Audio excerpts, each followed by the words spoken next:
درسقرآن.com آپ کے لیے پیش کرتا ہے تفسیر قرآن مولانا اسلم شیخو پوری صاحب کی آواز میں۔ اور اللہ کہتا ہے یاد کرنے کے لیے آسان، پڑھنے کے لیے آسان اور سمجھنے کے لیے آسان۔ اس کے علاوہ اس مقبول ویب سائٹ پر آپ سنیے معروف عالم دین کے اصلاحی بیانات۔ تو اسلام کا نظریہ یہ ہے انا للہ و انا الیہ راجعون۔ حمد و نعت، بچوں کے لیے اصلاحی کہانیاں اور بہت کچھ۔ محمد کا روضہ قریب آ رہا ہے، بلندی پہ اپنا نصیب آ رہا ہے۔ www.darsequran.com۔ الحمد لله وحده والصلاة والسلام على من لا نبي بعده، أما بعد فأعوذ بالله من الشيطان الرجيم، بسم الله الرحمن الرحيم، ألف لام ميم، ذلك الكتاب لا ريب فيه، هدى للمتقين الذين يؤمنون بالغيب ويقيمون الصلاة ومما رزقناهم ينفقون، والذين يؤمنون بما أنزل إليك وما أنزل من قبلك وبالآخرة هم يوقنون، أولئك على هدى من ربهم وأولئك هم المفلحون، إن الذين كفروا سواء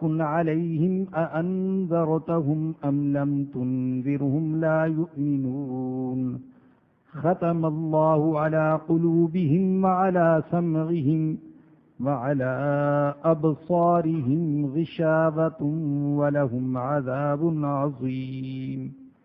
صدق اللہ العظیم۔ یہ سورۃ البقرہ ہے۔ قرآن کریم میں کل 114 صورتیں ہیں، ان میں سے 87 مکی صورتیں ہیں اور 27 مدنی صورتیں ہیں۔ جیسے عام مصنفین اپنی کتابوں کو مختلف ابواب پر تقسیم کرتے ہیں، یوں ہی قرآن کریم مختلف صورتوں میں تقسیم ہے۔ کہا جا سکتا ہے کہ قرآن کریم کی ہر صورت ایک باب ہے۔ صورتوں کے نام اللہ کے حکم سے خود نبی اکرم صلی اللہ علیہ وسلم نے تجویز فرمائے۔ بقرہ کا معنی گائے ہے، چونکہ سورہ میں اللہ نے بنی اسرائیل کے حوالے سے گائے کا ایک واقعہ ذکر کیا ہے، اس لیے اس سورت کا نام سورۃ البقرہ رکھا گیا۔ ویسے تو اس سورت میں حضرت آدم علیہ السلام اور ابلیس کا قصہ بھی ہے، بنی اسرائیل کا تذکرہ بھی ہے، تحویل قبلہ کا ذکر بھی ہے، حج اور عمرہ کے احکام بھی ہیں، نکاح اور طلاق کے مسائل بھی ہیں، حضرت طالوت علیہ السلام اور جالوت کا قصہ بھی ہے، اور آیت الکرسی بھی ہے، اور قرض اور تجارتی لین دین کے مسائل بھی ہیں، اور قرآن کریم کی سب سے طویل آیت وہ بھی سورۃ البقرہ میں ہے۔ ربا کا مسئلہ بھی اسی صورت میں ہے۔ کسی کے ذہن میں آ سکتا ہے کہ دوسرے احکام یا واقعات کے حوالے سے اس صورت کا نام کیوں نہ رکھا گیا اور سورۃ البقرہ کیوں رکھا گیا، تو یہ حکمت میں اور آپ نہیں جانتے، یہ حکمت اللہ اور اس کے رسول ہی زیادہ جانتے ہیں۔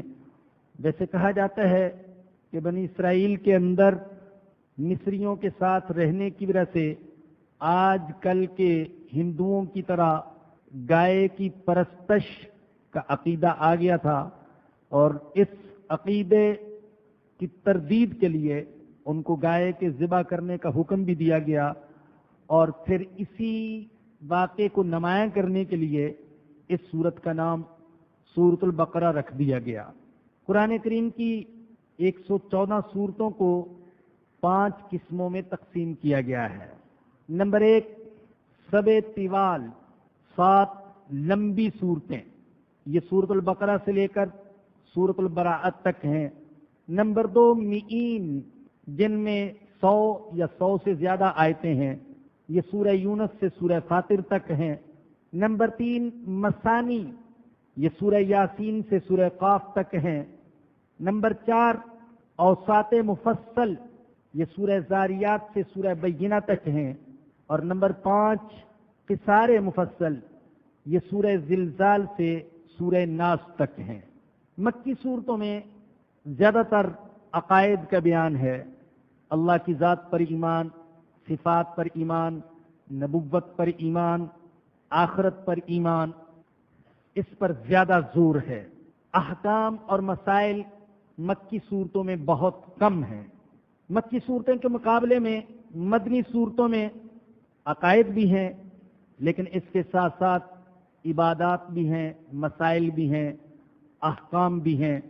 اور سیدہ عائشہ صدیقہ رضی اللہ تعالیٰ عنہ اس کی حکمت بیان فرماتی ہیں کہ اگر ابتدا ہی میں احکام نازل ہو جاتے، نماز کا حکم، زکوٰۃ کا حکم، شراب کو حرام کر دیا جاتا، زنا کو حرام کر دیا جاتا، جوئے کو حرام کر دیا جاتا، 500 کو حرام کر دیا جاتا، سود کو حرام کر دیا جاتا، اور پہلے ایمان بنا ہوا نہ ہوتا تو کوئی بھی تسلیم کرنے کے لیے تیار نہ ہوتا۔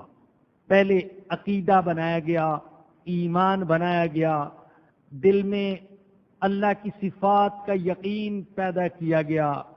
اللہ علیم ہے، سب کچھ جانتا ہے، وہ خبیر ہے، ایک ایک چیز کی خبر رکھتا ہے، وہ بصیر ہے، رات کے اندھیرے میں ریت پر چلنے والی چونٹی کے قدموں سے بھی واقف ہے، وہ علیم بذات الصدور ہے، دلوں کی باتوں کو جاننے والا ہے، وہ رزاق ہے، رزق دینے والا بس وہی ہے۔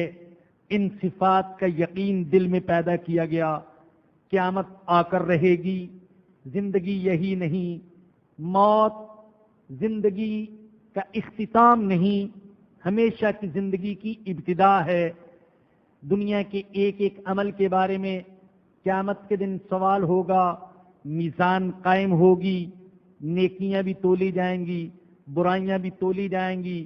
بالغ ہونے کے بعد مرنے تک ایک ایک عمل کا حساب دینا ہوگا۔ نبوت کا سلسلہ برحق آدم علیہ السلام سے لے کر محمد الرسول اللہ صلی اللہ علیہ وسلم تک ایک ایک نبی سچا، وحی کا نظام برحق، انسان کا علم محدود، اللہ کا علم لامحدود۔ اللہ اپنے لامحدود علم میں سے کچھ علم اپنے انبیاء پر انسانوں کی ہدایت کے لیے نازل فرماتا ہے۔ یہ عقائد دلوں میں بٹھائے گئے۔ جب دلوں میں یہ عقائد بیٹھ گئے اور پھر احکام آئے تو ماننا آسان ہو گیا، عمل کرنا آسان ہو گیا۔ جب یقین بنا دیا گیا، ایمان بنا دیا گیا، اور پھر حکم نازل ہوا، یا ایھا الذین آمنوا انما الخمر والمیسر والانصاب رجس من عمل الشیطان فاجتنبوہ لعلکم تفلحون۔ اے ایمان والو، یہ شراب، یہ جوا، یہ پانسے، یہ بت، یہ گندگی ہے، یہ شیطان کا عمل ہے، اس سے بچو تاکہ تم فلاح پا جاؤ۔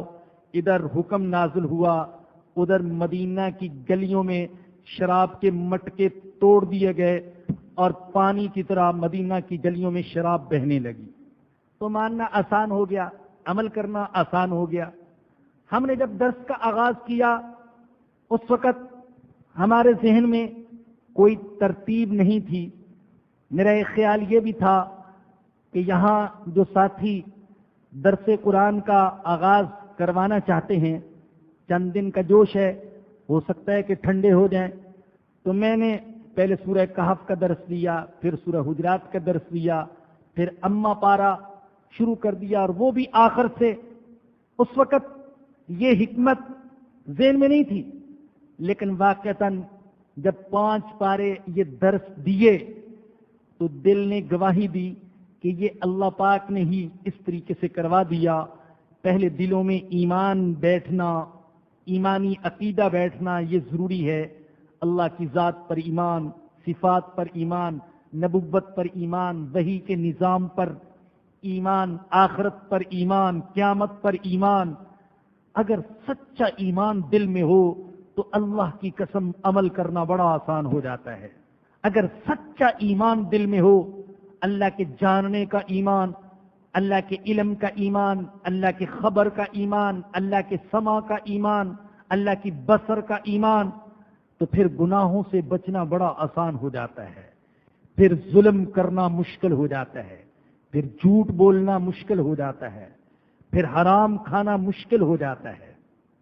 تو الحمدللہ 5 پارے جو آخر سے درس دیے گئے وہ زیادہ تر مکی صورتوں پر مشتمل تھے، اور اب یہ مدنی صورتیں جن میں سے نمایاں ترین صورت سورۃ البقرہ، قرآن کریم کی سب سے لمبی صورت، تقریباً 2.5 پارے پر مشتمل ہے. اور حضرت اکرمہ فرماتے ہیں اول سورۃ انزلت بالمدینہ سورۃ البقرہ، مدینہ منورہ میں سب سے پہلی سورت جو نازل ہوئی وہ سورۃ البقرہ ہے. اسے اللہ کے نبی نے فسطاط القرآن بھی کہا ہے، قرآن کا خیمہ.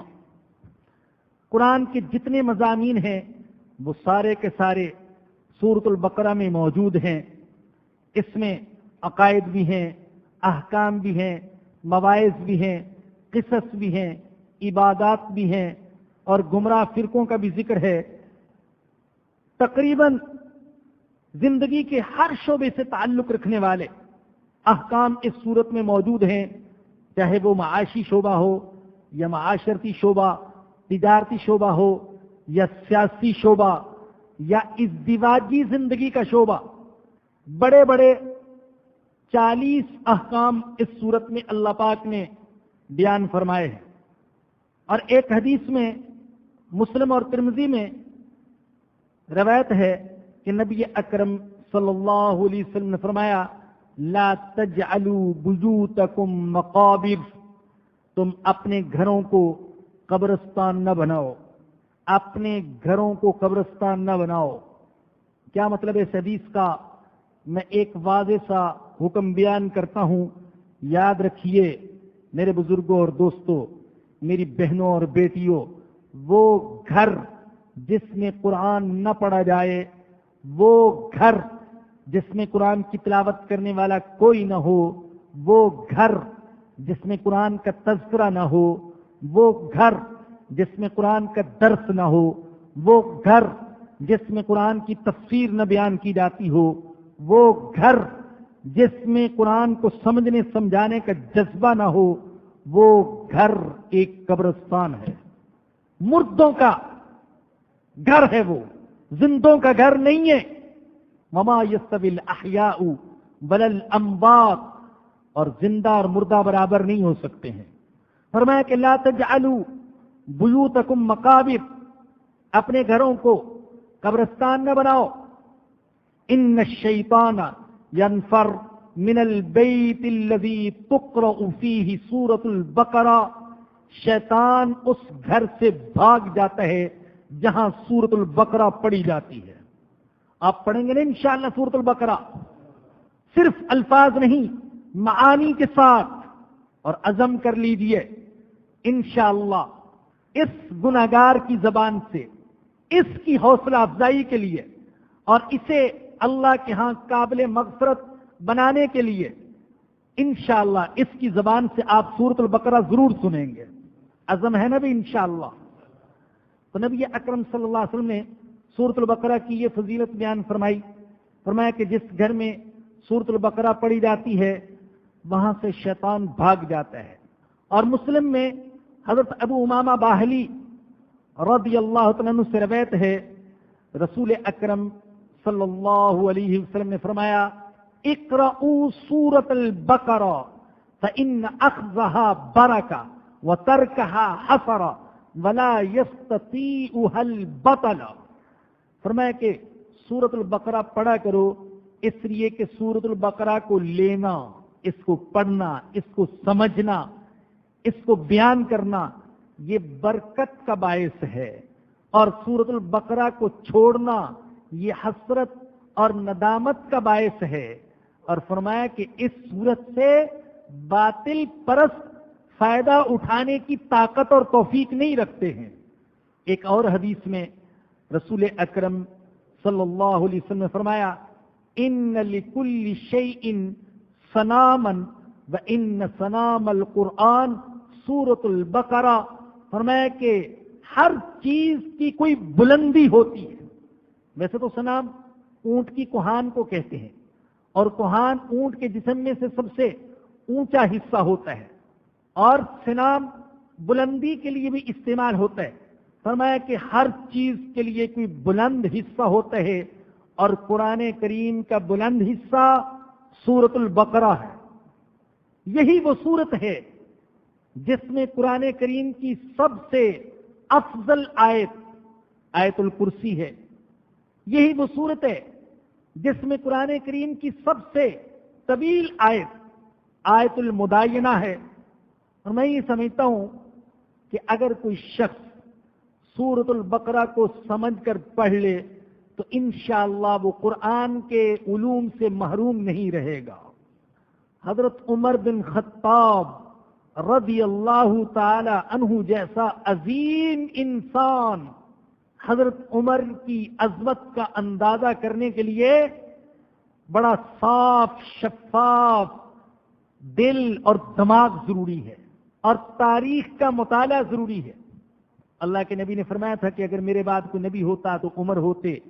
اللہ کے نبی نے فرمایا تھا کہ عمر تم جس راستے سے گزرتے ہو تو شیطان بھاگ جاتا ہے۔ حضرت عمر کے بارے میں آتا ہے کان وقافن عند کتاب اللہ، جب اللہ کی کتاب ان کو سنائی جاتی تھی تو رک جاتے تھے۔ حضرت عمر کے بارے میں آتا ہے کہ انہوں نے سورۃ البقرہ 10 سال میں سیکھی ہے۔ ایسے صاف دماغ والا، عربی زبان مادری زبان، فصاحت و بلاغت گھر کی لونڈی، عربی لغت اور ادب ہاتھ کی چھڑی، اور نبی اکرم صلی اللہ علیہ وسلم کی صحبت سے دماغ مصفہ مزکہ مجلہ مطہر، لیکن سورۃ البقرہ سیکھتے ہیں 10 سال میں۔ ایک سیکھنا وہ بھی ہے کہ سیکھنے والا چند گھنٹوں میں سیکھ سکتا ہے، چند دنوں میں سیکھ سکتا ہے، چند ہفتوں میں سیکھ سکتا ہے۔ حضرت عمر نے جو 10 سال میں سورۃ البقرہ سیکھی ہوگی تو نہ معلوم کس انداز میں سیکھی ہوگی، کن کن باریکیوں تک پہنچے ہوں گے، کن کن حقائق تک پہنچے ہوں گے۔ تو بڑی فضیلت والی سورت، 287 آیات، 86 آیات اور 40 رکوع اس میں۔ آغاز ہوا الف لام میم، حروف مقطعات میں سے ہیں، وہ حروف جنہیں جوڑ کر نہیں توڑ کر پڑھا جاتا ہے، الگ الگ پڑھا جاتا ہے۔ الف لام میم جوڑ کر پڑھتے تو یوں ہوتا علم، ہا میم توڑ کر پڑھتے ہیں، الگ الگ پڑھتے ہیں، جوڑ کر نہیں پڑھا جاتا۔ طاسین یاسین کاف ہا یا عین صاد، یہ حروف مقطعات ہیں۔ قرآن کریم کی 29 سورتوں کا آغاز اللہ نے حروف مقطعات سے کیا ہے۔ ان کے معنی کیا ہیں؟ مفسرین کے اقوال مختلف۔ کسی نے کہا یہ قرآن میں اللہ کا راز ہے، کسی نے کہا یہ اللہ کی صفات کی طرف اشارہ ہے۔ الف سے اللہ، لام سے لطیف، میم سے مالک۔ کسی نے کہا یہ سورتوں کے نام ہیں، کسی نے کہا یہ قرآن کے نام ہیں، کسی نے کہا کہ یہ عرب کے خطبات کا انداز تھا۔ عرب کے خطیب یوں کیا کرتے تھے، اپنی تقریر اور اپنے بیان کا آغاز کرنے سے پہلے اس طرح کے حروف پڑھا کرتے تھے۔ یہی وجہ ہے کہ جب عربوں کے سامنے یہ صورتیں پڑھی گئیں جن کا آغاز مقطعات سے ہوتا تھا تو ان میں سے کسی نے اعتراض نہیں کیا۔ اگر ان کے لیے یہ انداز نامانوس ہوتا تو وہ اعتراض کرتے، اور ایک نمایاں قول یہ بھی ہے، اور اس قول کی طرف میرا قلبی میلان زیادہ ہے، وہ یہ کہ ان حروف کے ذریعے سے قرآن کی صداقت میں شک کرنے والوں کو چیلنج کیا گیا ہے کہ اگر تم انسان کا کلام کہتے ہو قرآن کو، تو قرآن تو انہی حروف سے بنا ہے، الف لام میم حامیم صاد نون قاف وغیرہ وغیرہ، اور تم بھی ان حروف سے واقف ہو، تو تم بھی کیوں نہیں ان حروف سے قرآن جیسا کلام بنا لیتے؟ صاحب کشاف علامہ زمخشری فرماتے ہیں کہ جیسے قرآن میں بعض قصے بار بار ذکر کیے گئے، یوں ہی اللہ نے یہ چیلنج بھی قرآن میں بار بار دیا ہے، اور اس بات کی دلیل کہ ان حروف کے ذریعے سے قرآن کی صداقت میں شک کرنے والوں کو چیلنج کیا گیا ہے، اس کی ایک دلیل یہ ہے کہ جہاں جہاں پر یہ حروف مقطعات آئے ہیں عام طور پر وہاں قرآن کریم کا ذکر بھی آیا ہے۔ جیسے یہاں دیکھ لیجئے الف لام میم ذالک الکتاب لا ریب فیہ، آگے سورہ آل عمران میں دیکھ لیجئے الف لام میم اللہ لا الہ الا هو الحی القیوم نزل علیک الکتاب بالحق حامیم والکتاب المبین صاد والقرآن ذی الذکر نون والقلم وما یسطرون۔ تو جہاں جہاں یہ حروف مقطعات آئے ہیں وہاں عام طور پر قرآن کا ذکر بھی آیا ہے، جس کی وجہ سے بعض حضرات نے سمجھا کہ ان حروف کے ذریعے سے قرآن کی صداقت میں شک کرنے والوں کو چیلنج دیا گیا ہے کہ اگر یہ اللہ کا کلام نہیں انسانوں کا کلام ہے تو تم بھی ان حروف سے اس جیسا کلام بنا لو، اور مطالبہ یہ نہیں کہ پورے کا پورا قرآن بناؤ، مطالبہ بس یہ ہے کہ قرآن جیسی ایک صورت لے آؤ، لیکن قرآن کے اس چیلنج کو کوئی قبول نہ کر سکا۔ الف لام میم ذالک الکتاب، یہ کتاب لا ریب فیہ، اس میں کوئی شک نہیں۔ قرآن کریم اپنا پہلا تعارف یہ کرواتا ہے کہ یہ ایک مرتب کتاب ہے، یہ کوئی یادداشتوں کا منتشر مجموعہ نہیں ہے جسے نبی اکرم صلی اللہ علیہ وسلم کی وفات کے بعد کتابی شکل دے دی گئی ہو۔ قرآن نبی اکرم صلی اللہ علیہ وسلم کی زندگی میں محفوظ اور مرتب ہو چکا تھا، یہی ترتیب تھی قرآن کی حضور کی زندگی میں۔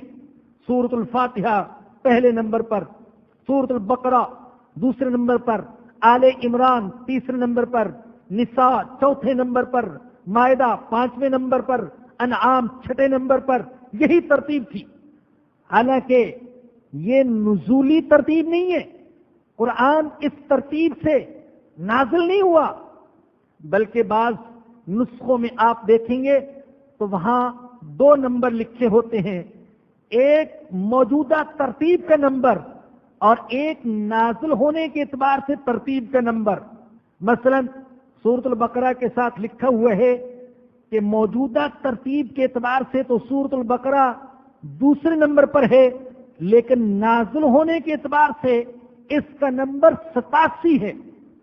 جب یہ 87ویں مرتبے پر اور درجے پر نازل ہوئی، نزول کے اعتبار سے اس کا نمبر 87، تو اس کو دوسرے نمبر پر کس نے رکھا؟ یہ نبی اکرم صلی اللہ علیہ وسلم نے رکھنے کا حکم دیا۔ پھر مختلف آیات مختلف مواقع پر نازل ہوتی تھیں، حضور فرماتے تھے اس آیت کو سورۃ البقرہ میں رکھ دو، اس کو سورہ آل عمران میں رکھ دو، اس کو نساء میں رکھ دو، اس کو مائدہ میں رکھ دو، وگرنہ عام طور پر پوری کی پوری صورت یکجا نازل نہیں ہوئی ہے سوائے چھوٹی صورتوں کے۔ تو یہ خیال دل سے نکال دیجئے کہ قرآن حضور کے زمانے میں مرتب شدہ موجود نہیں تھا، قرآن کے حافظ تھے اور ان کو قرآن کریم اسی ترتیب سے یاد تھا جس ترتیب سے موجودہ قرآن ہمارے سامنے ہے. تو پہلا تعارف کہ یہ ایک کتاب ہے، یہ یادداشتوں کا منتشر مجموعہ نہیں جسے نبی کے دنیا سے جانے کے بعد کتابی شکل دے دی گئی ہو. اور یہ خصوصیت قرآن کے علاوہ کسی دوسری آسمانی کتاب کو حاصل نہیں ہے. تورات ایک کتاب نہیں ہے بلکہ تورات کے ساتھ 20 صحیفے بھی ہیں اور یادداشتوں کا مجموعہ ہے جسے حضرت موسیٰ علیہ السلام کے دنیا سے جانے کے بعد مرتب کیا گیا حافظے کی بنیاد پر. اور پھر تورات کی زبان عبرانی، یہ دنیا میں بولی نہیں جاتی اور تورات کا کوئی حافظ موجود نہیں ہے. عیسائیوں کے پاس ایک انجیل نہیں ہے، 4 انجیلیں ہیں اور یہ 4 انجیلیں بھی 100 انجیلوں میں سے منتخب کی گئی ہیں. حضرت عیسیٰ علیہ السلام کے آسمانوں پر اٹھائے جانے کے سال ہر سال بعد یادداشتوں کی بنیاد پر کئی انجیلیں ان کے صحابیوں نے اور ان کے تابعیوں نے مرتب کی اور ان کی تعداد 100 تک جا پہنچی. پھر ان 100 میں سے 4 انجیلوں کو منتخب کیا گیا اور انجیل کی اصلی زبان یونانی جو دنیا میں مردہ ہو چکی اور انجیل کا کوئی حافظ بھی موجود نہیں. بعض نے تو 4 انجیلوں کے انتخاب کا طریقہ بھی بڑا دلچسپ لکھا ہے. کہتے ہیں کہ ایک دفعہ بہت سارے پادری جمع ہوئے، انہوں نے کہا کہ اختلاف کو ختم کرنا چاہیے. ہر ایک کہتا ہے کہ میرے پاس جو انجیل ہے اس میں حضرت عیسیٰ علیہ السلام کی تعلیمات محفوظ ہیں. دوسرا کہتا ہے نہیں، میرے پاس جو انجیل ہے وہ زیادہ سچی کتاب ہے. چنانچہ انہوں نے ایک میز پر ساری انجیلیں رکھ دیں اور پھر اس میز کو زور سے ہلایا گیا. جو گر گئیں جو باقی رہ گئیں ان کو مذہبی کتابوں کا درجہ دے دیا گیا. قرآن واحد الہامی کتاب ہے جو اس نبی کی زندگی ہی میں کتابی شکل میں مرتب ہو چکی تھی جس نبی پر یہ کتاب نازل ہوئی. قرآن واحد الہامی کتاب جو کروڑوں انسانوں کو زبانی یاد ہے.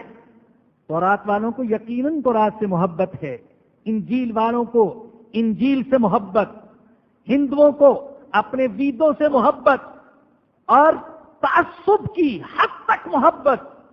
لیکن آج ہندوؤں کی کتاب کا حافظ کوئی موجود نہیں اور ویدوں کی جو اصل زبان تھی سنسکرت وہ مردہ ہو چکی. قرآن کے کروڑوں حافظ موجود اور قرآن واحد کتاب جسے ہر جگہ اسی زبان میں پڑھا جاتا ہے جس زبان میں قرآن نازل ہوا تھا. چاہے کوئی عربی جانتا ہو یا نہ جانتا ہو، ہندی بھی قرآن کو عربی میں پڑھتا ہے اور اجمی بھی عربی میں، چینی بھی عربی میں اور امریکی بھی عربی میں، افریقی بھی عربی میں، پاکستانی بھی عربی میں، افغانی بھی عربی میں. اور علماء کا متفقہ فیصلہ کہ قرآن کا ترجمہ یہ قرآن نہیں ہے. آج ہی شاید آپ نے دیکھا ہو روزنامہ اسلام میں یہ خبر شائع ہوئی، ایک صاحب نے قرآن کا عربی متن ہٹا کر صرف اردو ترجمہ شائع کر دیا. ہے قرآن کا ترجمہ، اردو ترجمہ، لیکن ساتھ عربی متن نہیں ہے. اس پر تمام علماء نے احتجاج کیا کہ الحمدللہ ابھی تک اللہ کے ایسے بندے موجود ہیں جو قرآن کے حوالے سے ہونے والی ذرہ برابر تحریف کے سامنے سینہ سفر ہو جائیں گے. احتجاج کیا گیا.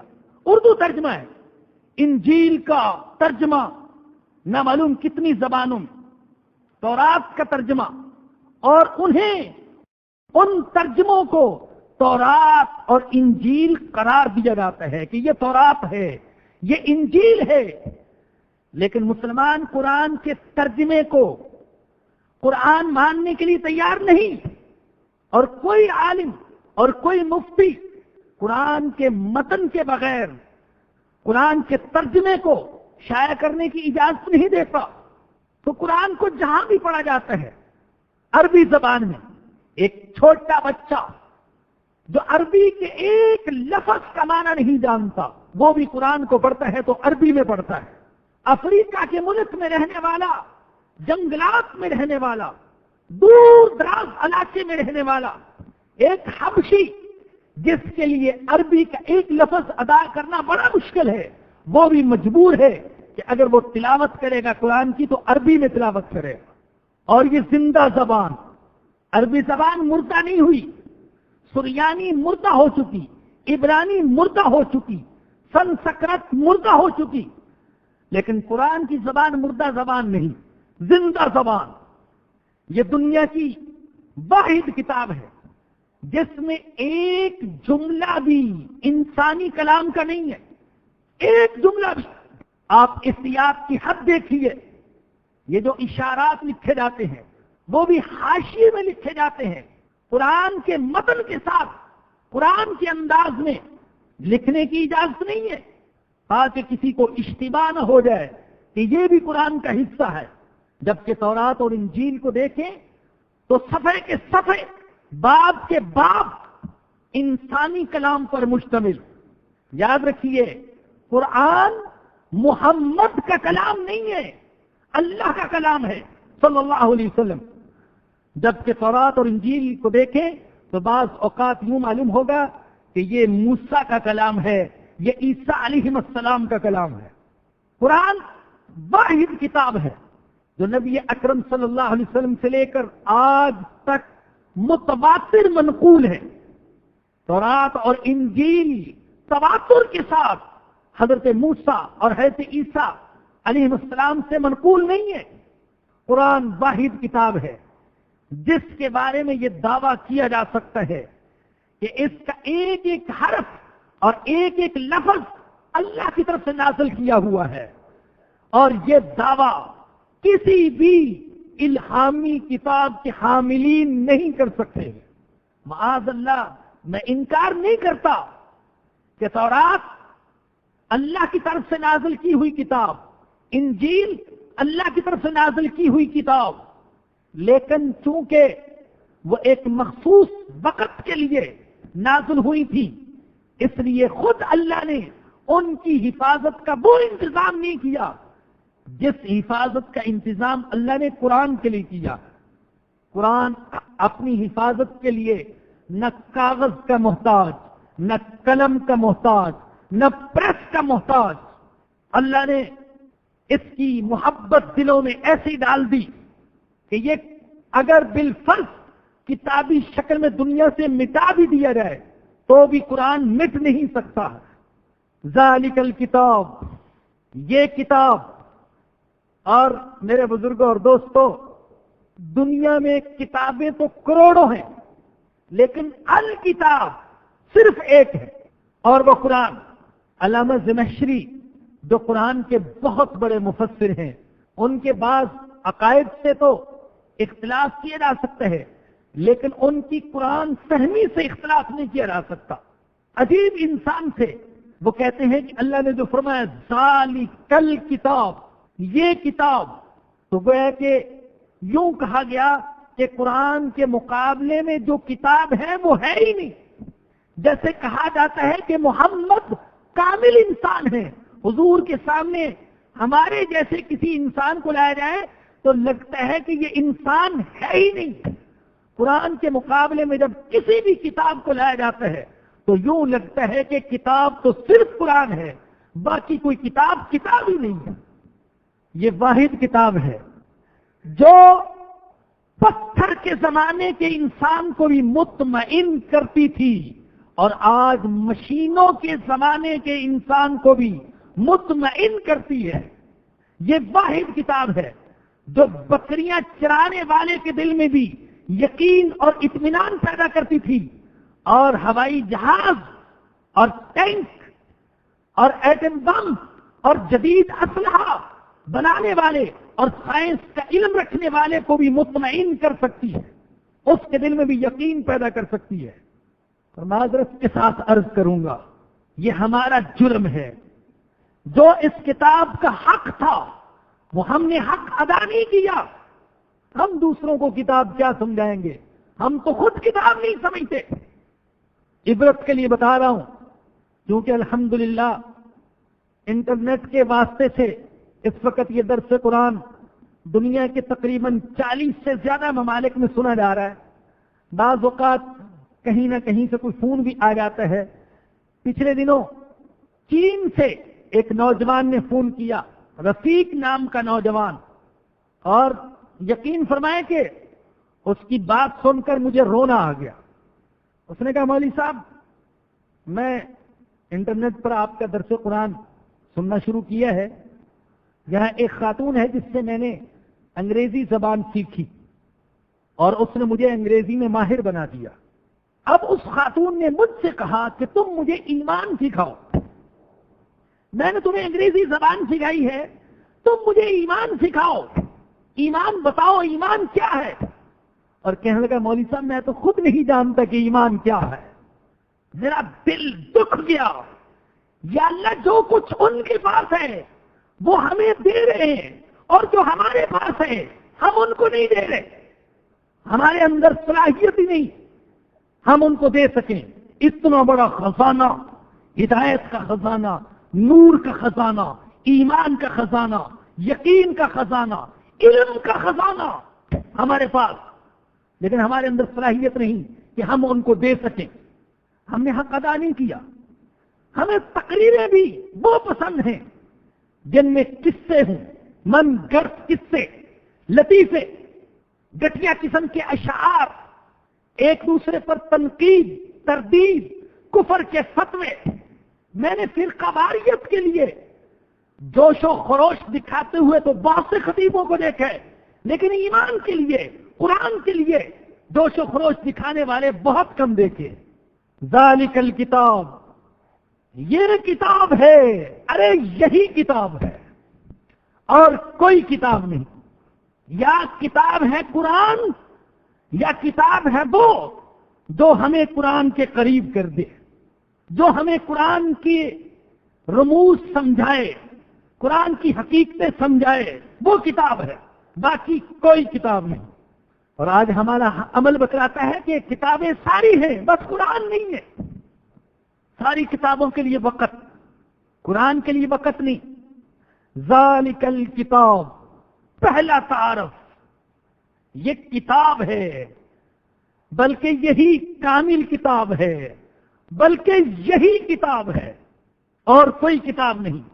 دوسری بات، لا ریب فی، اللہ کہتے اس میں کوئی شک نہیں۔ اللہ نے اپنے بندوں کو دیکھا، میرے بندے ہدایت کی تلاش میں مارے مارے پھرتے ہیں، کوئی جنگلوں میں جاتا ہے، کوئی غاروں میں جاتا ہے، کوئی فلسفیوں کے پاس بیٹھتا ہے، کوئی مذہبی پیشواؤں کے ہتھے چڑھ جاتا ہے، کوئی غلط سلط نظریات سیکھ لیتا ہے، الٹی سیدھی کتابیں پڑھتا ہے۔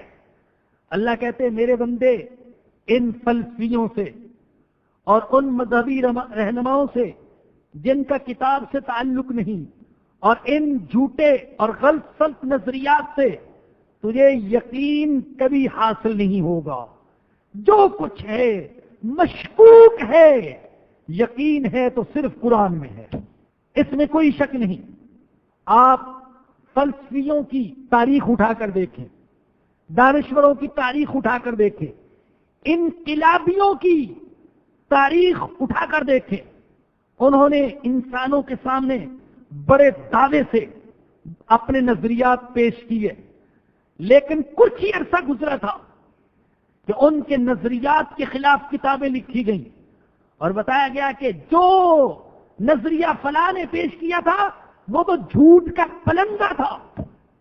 سوشلزم آیا، انسانوں نے سمجھا انسانیت کے دکھوں کا مداوا تلاش کر لیا گیا، کمیونزم آیا، سمجھا کہ اب کوئی انسان پریشان نہیں رہے گا، لیکن بعد میں انہی نظاموں کے پیش کرنے والوں نے خود اقرار کیا کہ سوشلزم اور کمیونزم انسان کے سارے مسائل کو حل نہیں کر سکتا۔ آج مغربی جمہوریت کا چرچا ہے، لیکن جان لیجئے یہ حقیقت ہے، مغربی جمہوریت انسان کے سارے مغربی جمہوریت کیا ہے کہ انسانوں کی اکثریت جو کچھ کہے وہ حق ہے اور اقلیت جو کہے وہ جھوٹ ہے۔ قرآن کہتا ہے نہیں، ایسا نہیں ہے، ایسا بھی ہو سکتا ہے، اکثریت جھوٹ پر ہو، اقلیت سچ پر ہو۔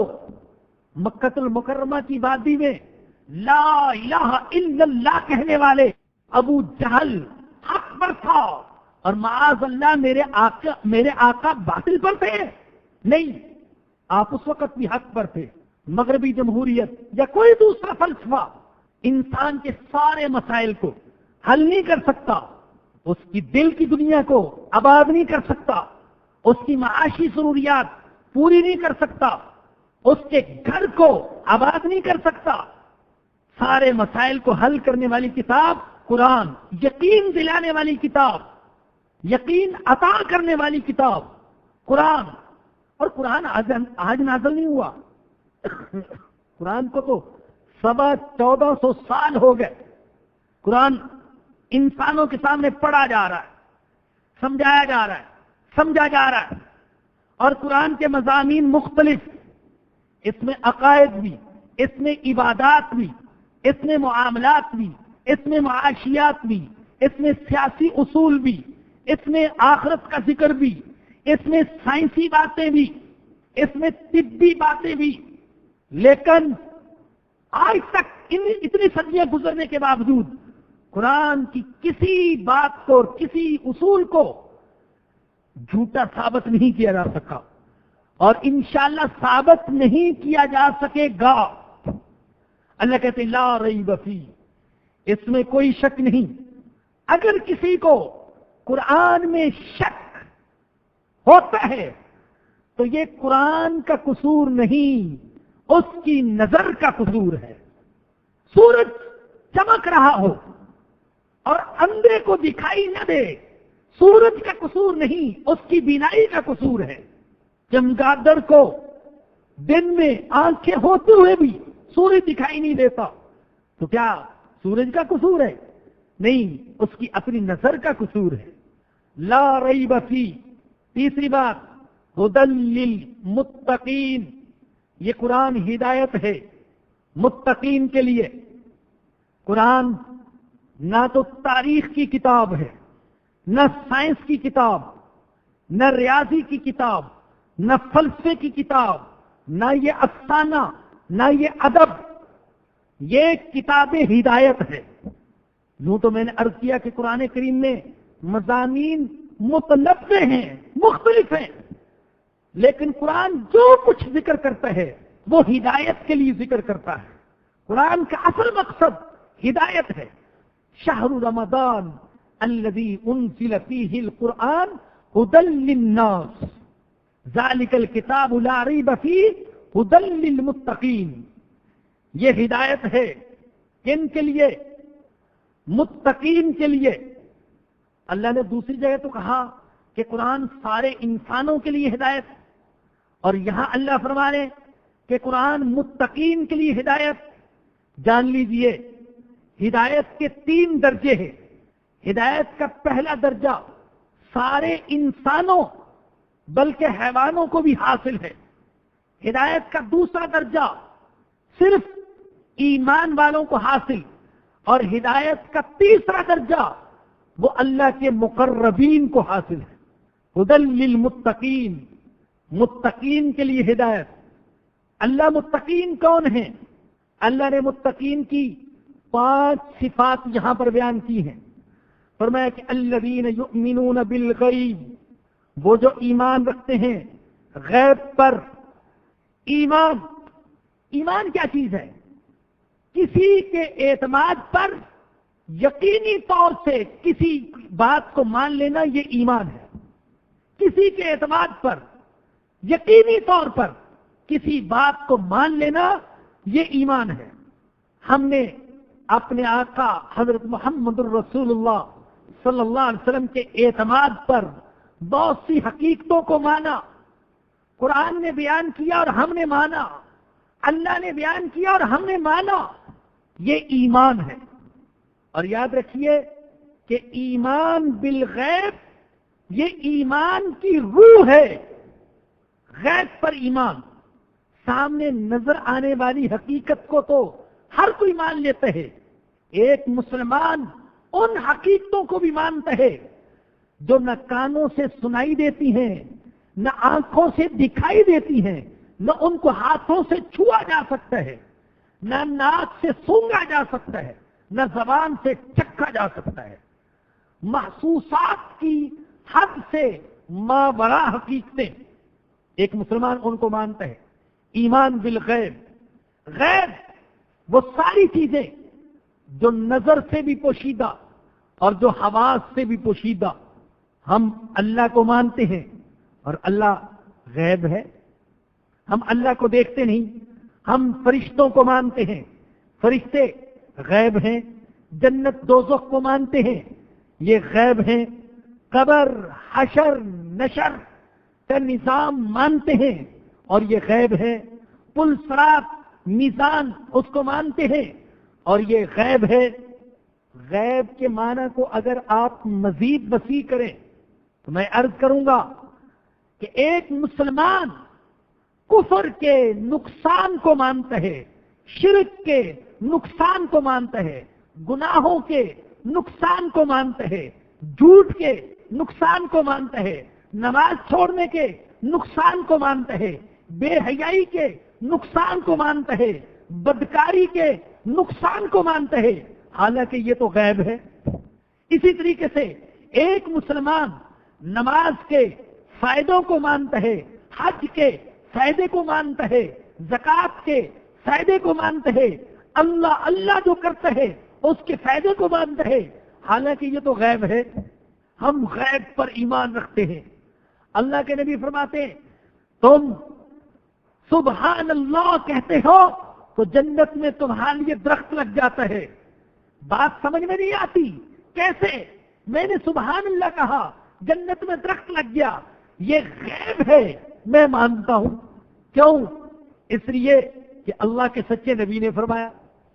بعض ساتھیوں نے بتایا کہ ان کے ساتھ ایک نو مسلم ساتھی تھا, جماعت میں چل رہا. ایک دن دیکھا تو وہ تسبیح لے کر سبحان اللہ پڑھ رہے. اس سے پوچھا کیا کر رہے ہو؟ اس نے یہ نہیں کہا میں سبحان اللہ کا ورد کر رہا ہوں. اس نے کہا میں جنت میں درخت لگا رہا ہوں. ایمان, یقین, گناہوں کے نقصانات پر یقین, نیکیوں کے فوائد پر یقین, یہ بھی ایمان بالغیب ہے. ساری دنیا کہتی ہے معاشیاتی نظام سود کے بغیر نہیں چل سکتا اور سود میں فائدے ہیں, اور اللہ کہتے ہیں, اللہ اور اللہ کا رسول کہتے ہیں یہ میرے ساتھ اعلان جنگ ہے. ہم اللہ اور اس کے رسول کی بات پر ایمان رکھتے ہیں اور دنیا کے معیشت کے ماہرین کی بات کو جوتی کی نوک سے ٹکراتے ہیں, نہیں مانتے. ہم غیب پر ایمان رکھتے ہیں, اگرچہ بہت سی باتیں ایسی ہیں کہ آج تو وہ کھلی آنکھوں سے دیکھی جا رہی ہیں. سود کے نقصانات, شراب کے نقصانات, گناہوں کے نقصانات آنکھوں سے دیکھے جا رہے ہیں. لیکن اگر بالفرض یہ نقصان ہمیں دکھائی نہ بھی دیں تو بھی ہم ایمان رکھتے ہیں کہ ان میں نقصانات ہیں. کیوں؟ اس لیے کہ اللہ نے کہا, اللہ کے رسول نے کہا یؤمنون بالغیب, غیب پر ایمان رکھتے ہیں. اگر اللہ نے اور اللہ کے نبی نے فرما دیا فلاں چیز میں تمہارے لیے نقصان ہے, آج کی دنیا کے سارے ڈاکٹر کہیں فائدہ ہے, ہم کہیں سب جھوٹ بولتے ہیں, اللہ اور اللہ کے رسول سچ کہتے ہیں. کیوں؟ اس لیے کہ ہم ایمان بالغیب رکھتے ہیں. یؤمنون بالغیب, غیب پر ایمان. غیب پر ایمان صرف ہم ہی نہیں رکھتے، انبیاء بھی رکھتے تھے، اولیاء بھی رکھتے تھے۔ یاد رکھیے کہ اللہ نے انبیاء کو علم دیا، اولیاء کو علم دیا، بے پناہ علم دیا، لیکن اس علم کی ایک حد تھی، اللہ کے علم کی کوئی حد نہیں۔ بہت سی چیزیں ابھی غیب میں ہیں جن کا علم اللہ کے نبیوں کو بھی نہیں، اللہ نے غیب میں رکھا۔ اللہ نے جن چیزوں کی ضرورت محسوس نہیں کی ان کا علم اپنے نبیوں کو نہیں دیا، اپنے ولیوں کو نہیں دیا۔ وہ بھی ایمان بالغیب رکھتے تھے جیسے ہم ایمان بالغیب رکھتے ہیں۔ یہ الگ بات ہے کہ بعض اوقات اللہ نے جو غیب کی باتیں تھیں وہ اپنے نبیوں کو مشاہدہ کر کے دکھا دی۔ حضرت ابراہیم علیہ السلام کو دکھا دیا میں مردوں کو کیسے زندہ کروں گا۔ ہمارے آقا کو اللہ نے معراج کی سعادت بخشی، اور جو غیب کی چیزیں تھیں، جنت غیب، جہنم غیب، سدرۃ المنتہا غیب، فرشتے غیب، اللہ نے اپنے نبی کو آنکھوں سے دکھا لیے۔ میرے نبی یہ چیزیں دوسروں کے لیے غیب ہیں، میں نے تیرے لیے حضور بنا دی ہیں، مشاہدہ بنا دیا۔ الذین یؤمنون بالغیب، وہ غیب پر ایمان رکھتے ہیں۔ ویقیمون الصلاۃ، اور نماز قائم کرتے ہیں۔ قرآن میں کہیں یہ نہیں آیا نماز پڑھتے ہیں، بلکہ قرآن میں جہاں آیا وہ یہ کہ نماز قائم کرتے ہیں۔ اور نماز قائم کرو، نماز پڑھنا اور چیز اور قائم کرنا اور چیز۔ پڑھنا تو جیسے بھی پڑھ لے، اور قائم کرنا یہ کہ نماز کے سارے حقوق، آداب اور شرائط کا لحاظ رکھتے ہوئے ادا کرے۔ وَيُقِيمُونَ الصَّلَاةَ، تیسری صفت وَمِمَّا رَزَقْنَاهُمْ يُنْفِقُونَ، اور جو کچھ ہم نے ان کو دیا اس میں سے خرچ کرتے ہیں۔ رزق کمانا بڑا وسیع ہے، اس میں اللہ کی ساری نعمتیں آ جاتی ہیں۔ اللہ کہتے ہیں میرے بندے وہ ہیں جن کو میں نے جو نعمتیں کی عطا کی ہیں، ان نعمتوں میں سے کچھ میری راہ میں خرچ کرتے ہیں۔ میں نے ان کو مال عطا کیا، میں نے ان کو صحت عطا کی، میں نے ان کو زندگی عطا کی، میں نے ان کو علم عطا کیا، میں نے ان کو حکمت عطا کی، اسے میری راہ میں خرچ کرتے ہیں۔ صرف اپنی ذات تک محدود نہیں رکھتے، جتنی بھی نعمتیں یہ ساری اللہ کی عطا ہیں، اور اس کا حکم یہ ہے کہ ان نعمتوں کو میری راہ میں خرچ کرو، علم کو خرچ کرو، مال کو خرچ کرو۔ میں نے تمہیں زندگی عطا کی، میری راہ میں خرچ کرو۔ میرے بزرگوں اور دوستوں، میری بہنوں اور بیٹیوں، اپنے اوپر تو ہر کوئی خرچ کرتا ہے، مسلمان کی شان یہ ہے کہ دوسروں پر خرچ کرے۔ اپنے لیے تو ہر کوئی تڑپتا ہے، مسلمان کی شان یہ ہے کہ دوسروں کے لیے تڑپے۔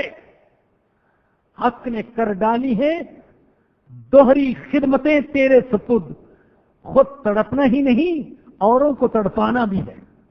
اوروں کے لیے تڑپنا، اوروں کے لیے سوچنا، خود پیٹ بھرنا کمال نہیں، کمال تو یہ ہے کہ کسی بھوکے کا پیٹ بھرا جائے۔ اللہ نے علم عطا کیا، دوسروں کو سکھایا جائے۔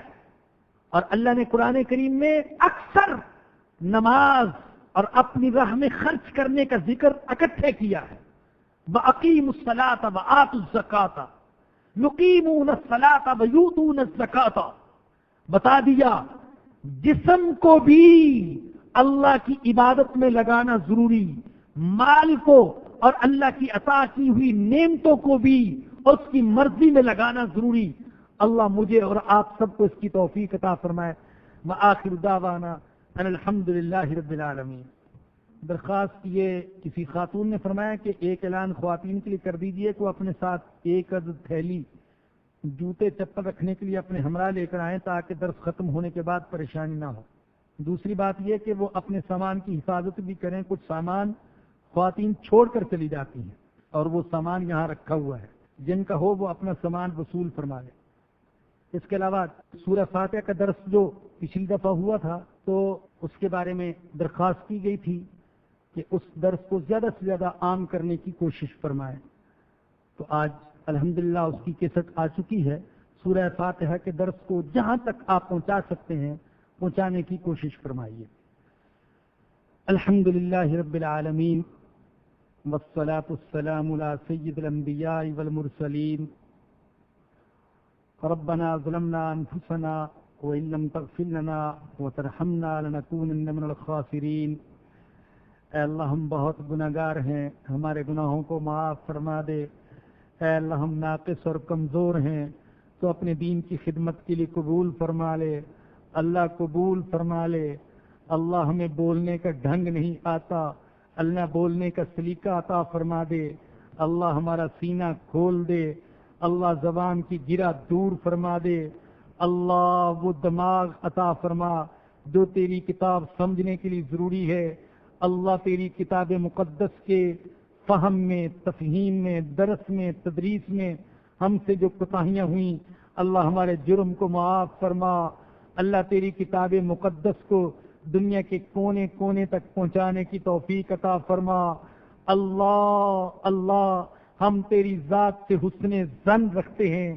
یا اللہ ہم جیسا تیرے بارے میں گمان رکھتے ہیں ویسا ہمارے ساتھ معاملہ فرما. اللہ ہم کمزور ہیں، کمزوروں والا معاملہ فرما. اللہ سختی نہ فرمانا، اللہ ناراض نہ ہو جانا، اللہ گرفت نہ فرمانا، اللہ اپنے غضب سے بچانا، اللہ اپنے عذاب سے بچانا، اللہ اپنی پکڑ سے بچانا. اللہ تو بچا لینا. اللہ ہمارے جرموں کو معاف فرما دے، ہمارے گناہوں کو معاف فرما دے. اللہ اس درس قرآن کو قبولیت اور مقبولیت عطا فرما. جو ساتھی اس کے لیے محنت اور کوشش کرتے ہیں ان کی زندگیوں میں برکت عطا فرما. اللہ ہمارے سارے مسائل کو حل فرما، ساری پریشانیوں کو دور فرما. جو والدین اپنی نوجوان اولاد کے رشتوں کے سلسلے میں پریشان ہیں اے اللہ تو ان کی پریشانی کو دور فرما. اللہ جو رزق کی تنگی کا شکار ہیں رزق میں وسعت عطا فرما، رزق میں برکت عطا فرما. اللہ سارے بیماروں کو یا اللہ جسمانی اور روحانی بیماریوں سے شفا نصیب فرما. اے اللہ ہم بھی بیمار ہیں، ہم کو شفا عطا فرما. ہمارے اہل و عیال کو شفا عطا فرما. اے اللہ ہمارے مرحومین کی مغفرت فرما، ان کے گناہوں کو معاف فرما اور نیکیوں کو قبول فرما. یا اللہ پرسوں یہاں کراچی میں ایک حادثے میں جو 8 افراد زندہ جل گئے یا اللہ ان کی مغفرت فرما. یا اللہ ان کی شہادت کو قبول فرما. اللہ ہم سب کی حفاظت فرما. اللہ ہر شر سے حفاظت فرما، ہر آزمائش سے، مصیبت سے حفاظت فرما. نفس سے حفاظت فرما، شیطان سے حفاظت فرما، چوروں ڈاکوؤں سے حفاظت فرما، دشمنوں سے حفاظت فرما، ظالم حکمرانوں سے حفاظت فرما. اللہ تو حفاظت فرمانا. اللہ تیرے علاوہ کوئی حفاظت کرنے والا نہیں. اللہ تو ہماری حفاظت فرما. اللہ ایمان والی زندگی عطا فرما، ایمان والی موت نصیب فرمانا. قیامت کے دن حضور اکرم صلی اللہ علیہ وسلم کی شفاعت نصیب فرمانا. ربنا آتنا فی الدنیا حسنۃ وفی الآخرۃ حسنۃ وقنا عذاب النار. ربنا تقبل منا انك انت السميع العليم وتب علينا انك انت التواب الرحيم. صلی اللہ تعالی علی رسوله وخير خلقه سيدنا ومولانا محمد وآله وصحبه وآل بيته اجمعین. آمین برحمتک یا ارحم الراحمین.